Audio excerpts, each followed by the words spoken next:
from the last 2 weeks, I'm going to tell it in the context of my own life. And just over the last couple years, why the gospel has become so important to me and how I need it every day. And so I'm going to tell this story. And the overall theme of this, I'm going to start out with a piece of scripture that's been really just encouraging to me over the last few years, and one that I've wrestled with a lot. And so and then from then on, I'm not going to give any more scripture. So if you have other like verses, you can type them in, but the rest is going to be me telling my story about me and Ray. So but 2 Corinthians 4:16, so we do not lose heart, though our outer self is wasting away, our inner self is being renewed day by day, for this light momentary affliction is preparing for us an eternal weight of glory beyond all comprehension. As we look not to the things that are seen, but to the things that are unseen, for the things that are seen are transient, but the things that are unseen are eternal. And so the gospel helps me to have perspective in trials and helps me understand that the things that are unseen are more important than the things that are seen. So this perspective in the midst of what we're going on, so of what's going on. So the reason why this is significant for me, there's a lot of different things, but so for me and Ray, and this is the first time I'm telling this story on Facebook Live, so I've written a blog post about it last year, but Ray gave me the thumbs up to talk about this on Facebook Live. So a lot of you already know this story, but this is my first time kind of talking through it, and also just talking through the story in perspective with the gospel and what that means. And so I am getting ready to celebrate my 1-year anniversary with my handsome, awesome husband, Ray. So May 21st, we'll be married 1 year.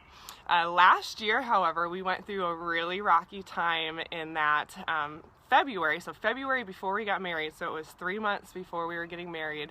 We were in the thick of all of our wedding planning and just looking forward to getting married, and all of a sudden one day Ray woke up and he had some strange pain in his left arm and in his shoulder, and his heart kind of felt weird, and so he called his dad, and his dad was like, I was doing an interview for school for something, and Ray's dad was like, you need to go to the ER. Like, if it's something with your heart, that's not something to take lightly, so go ahead, go to the ER. So I had no idea this was happening because I was in the middle of a school thing.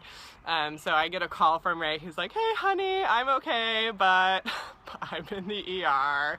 He's like, don't come, it's probably nothing. So I'm like, oh, don't come, you're in the ER, of course I'm gonna come. So I drove in from Elmhurst, and I got there, and the ER doctor was doing a bunch of tests on him, and he kept coming back in the room being like, everything looks fine, like you're a few thousand cheeseburgers away from having heart problems, like kind of taking it lightly. And so we're like, okay, you're like, phew, good thing, because we need to get home and work on homework, type thing.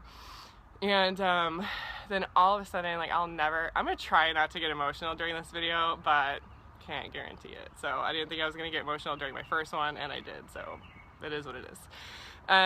So then he came in, and I will never forget what happened. He said, the final test came back, they ran another test on his white blood cells, and he said, like, the doctor's whole disposition had changed, and he came in and was like, okay, so your white blood cell count is really high. It's the highest that we've seen in here ever, and it's indicative of cancer. And it was like, I mean, that moment, I'll never forget that moment, and something that I haven't said in these videos yet. So from my past, my history, so my mom died of breast cancer when I was a little girl. And then just a little over 2 years ago, my father passed away of bladder cancer. And so I know the havoc of cancer. And so here I am, like 3 months away from marrying the love of my life. He was 26 at the time, and they're telling us that he has cancer. He probably has cancer. And so it's a long story of that day, and there are a couple of you out there that know the rest of the details of that day because it was insane. but eventually we ended up he was admitted into a hospital where we were at for almost a week, just confirming tests, doing different things to help him. And during that time, it was just, I mean, like, devastating is an understatement. Devastating is an understatement. And so I remember Ray and I, like, just sitting on his, I almost said hotel bed. It was not a hotel bed, hospital bed.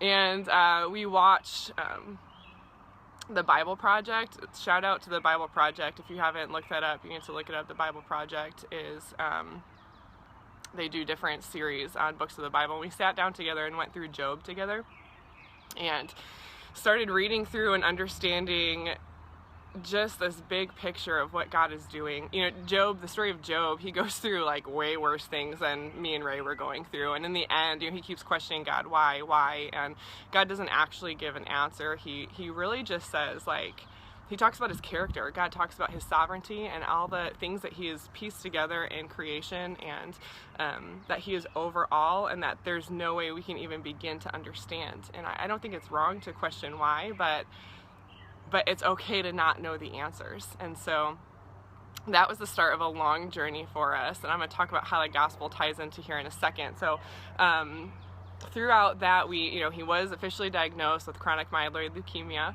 and it was a good prognosis where they were saying, you know, you can take medicine that's going to help with issue that's happening with his white blood cells. And but those first few months were like kind of touch and go, because it was a new diagnosis. He was on new medicine that was like really powerful, and I mean, he's still on this medicine, but the medicine had like all these like warnings for like pretty bad side effects. And so we went back to the ER like 2 or 3 more times within the next month, because like something little happened and we're like, oh no, you could be having a heart attack because of your medicine. So we're back in the ER. And so those first 2 months, you know, leading up to our wedding, were just, and even the months after the wedding, just adjusting to this new way of life, adjusting to him being on, it was like an oral form of chemotherapy. Going in for his checkups and seeing what his numbers were doing, and, you know, thinking about all these things, like all these dreams that I had as a bride to be. I'm glad that you're on, Stephanie. But thinking, you know, as a bride to be, thinking about all these dreams that I had, you know, you don't really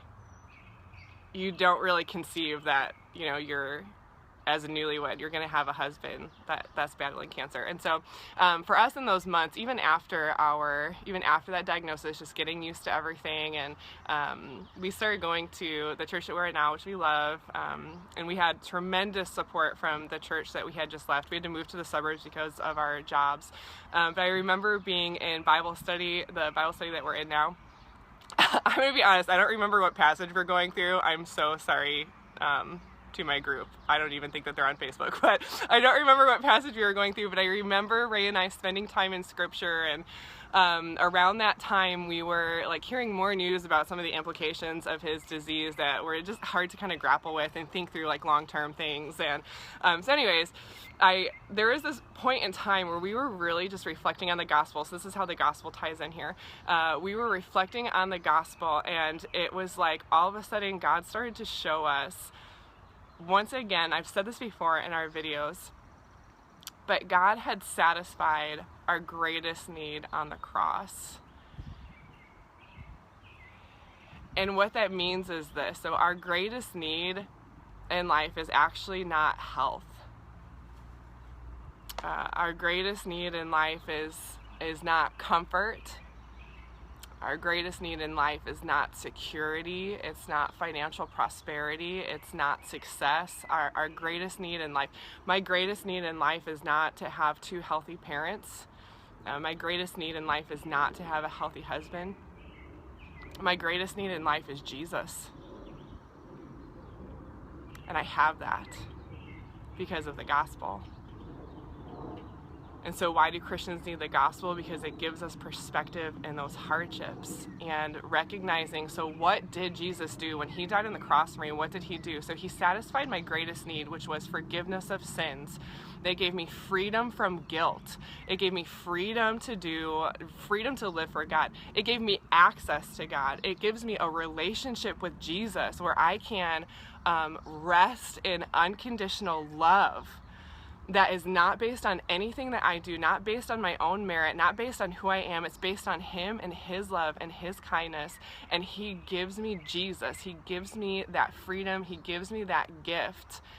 And that is far greater than any of the things that I can want or desire here on earth. Now, is that easy? No, it's not easy, and that's why Christians need the gospel. We need to remind ourselves that, because, you know, we go through days where I'm like, I don't care, I just want Ray to not have to take these pills, or I want my, you know, I have other relatives going through like really hard things with their health, you know, like, so you get to those days where you're like, I don't care, I just want family to feel better, you know.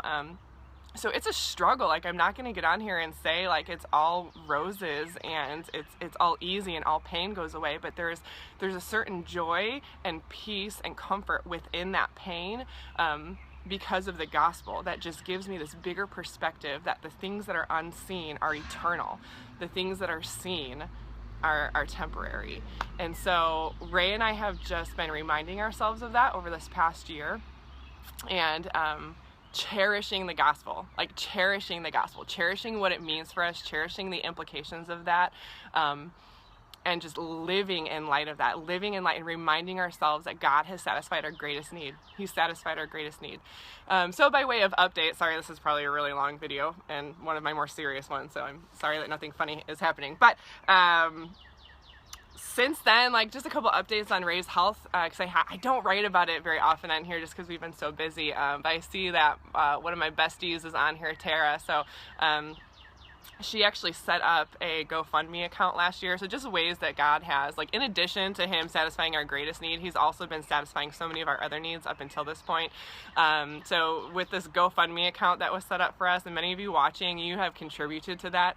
I cannot tell you how that has just saved us from being crushed with these medical bills. At the time of Ray's diagnosis, we were on terrible insurance, because who thinks that as a 26-year-old you're going to need really good health insurance because you have cancer, you know. So the GoFundMe account just saved us as far as our finances are concerned. So thank you for everyone who contributed to that. And then just this week, this is exciting, but just this week Ray went to, he's been seeing a specialist in CML, and just this week we found out his cancer numbers look awesome. So they are not completely down to 0 yet, so he's not like in remission, but it's so close to 0 that they count it as a major molecular response, which is like the goal of oncologists, to get their CML patients down to the level that Ray is at. And so it becomes a lot more manageable. He'll still have to be on his medicine probably for the rest of his life, but we are rejoicing in that. Like, you know, we're feeling a lot better about it now than we were last year, and we just see God continue to bless. It's given us a platform in a lot of different ways to just talk about the gospel with others, and talk about God's goodness in our lives. And once again, for me and Ray to just continue to remind each other that yeah, that even if that weren't the case, like even if our bills crushed us, even if his response, even if he didn't make it to this great response, like it's okay. It's okay, because God satisfied our greatest need on the cross, and we need to remind ourselves of that every day. So thanks, Christy. Thanks, Tara. I love you guys too. Thanks for hopping on. I'm sorry this one was so long, but that's my video on why Christians need the gospel. So I hope that it was encouragement to you.